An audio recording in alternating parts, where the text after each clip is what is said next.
Hi, my name is Claire Kiefer, and I'm a physician assistant, and I'm the Director of Clinical Oversight at Snapshot Health. I want to talk about how much of an effect we can have in people's lives when we identify chronic disease early. So many chronic diseases that people deal with when they're in their very early stages, up to 70 to 80% of patients aren't even having symptoms at that time. Our goal and our passion here at Snapshot Health is to help them to identify those disease processes early so that we can maintain a better life. Do you remember that old commercial with diabetes? What was that guy's name?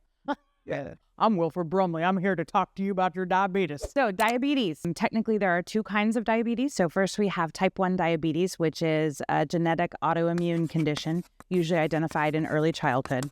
We're focusing more on the type 2 diabetes, which is the acquired type of diabetes that comes from poor diet and exercise. When you have too much blood sugar because your insulin resistance has developed, so then your body's just carrying around too much sugar in your blood vessels, that excess sugar attacks your nerves.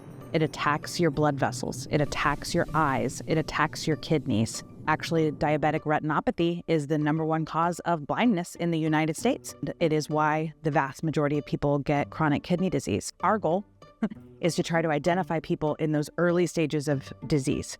So we have a test called an A1C, and this test is pretty cool because unlike just taking a regular blood sugar where we poke and we're like, oh, your blood sugar right this moment is 102, the A1C is able to give us an average of the past 3 months. So it's kind of like a little time machine that's able to tell us in the last 3 months, what has the average blood sugar for you been? So if we can catch people in that pre-diabetes phase with their A1C, we can actually do a lot of things with just diet and exercise alone to get them out of that entire path and keep them from ever developing full diabetes in the first place.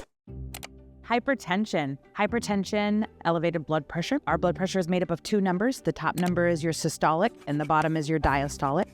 The systolic is how hard your blood has to pump to send the blood out of the heart, and the diastolic is how much the blood pushes back against the heart during the relaxing phase. We care about this for lots of reasons. One of them is because of its effect on chronic kidney disease. So often one of the causes of chronic kidney disease is having high blood pressure over a long time.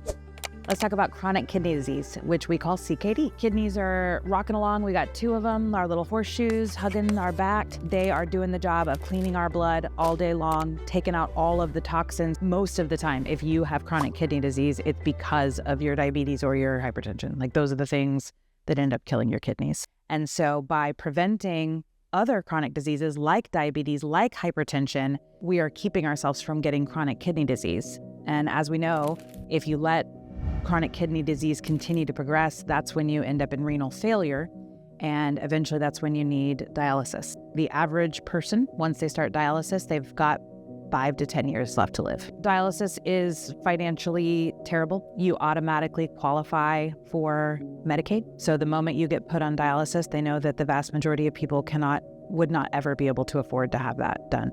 And so it is a socialized medicine guaranteed system because it's a lot. We know that a lot of these chronic conditions contribute vastly to dementia.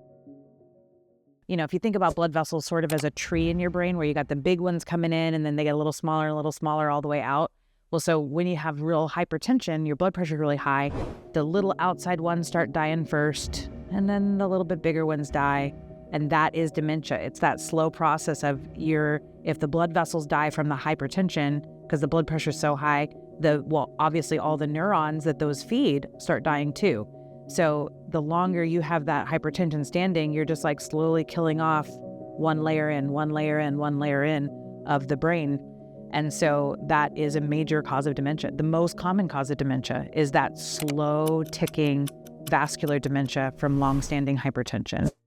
So mental health can have personal, emotional impacts on both our physical and our emotional well-being.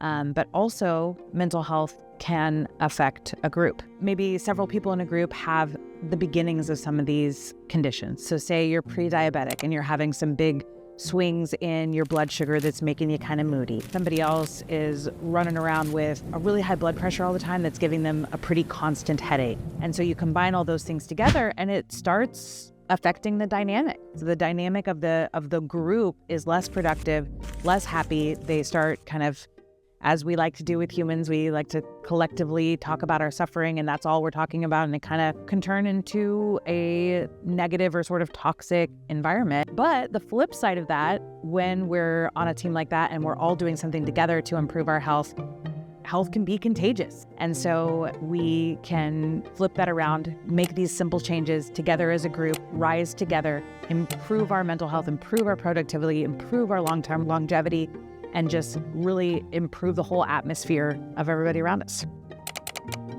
All of these things are connected, right? We often call it comorbidity. You have one thing that causes another thing. We talked a little bit about how hypertension causes kidney failure, and diabetes makes you lose your eyes. All of these things, this is all connected. They don't usually present in isolation. Most of the time when people have one of these things we've been talking about, they have multiple of these things we've been talking about.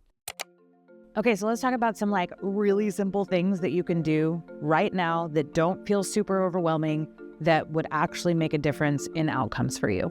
I want you to add something to your diet. So instead of thinking about diet as being a restrictive thing, instead I want you to think about adding as many vegetables as you can in a day. Go on some walks after meals. You do not have to walk fast. You do not have to run. Take the dog, take your kid, walk.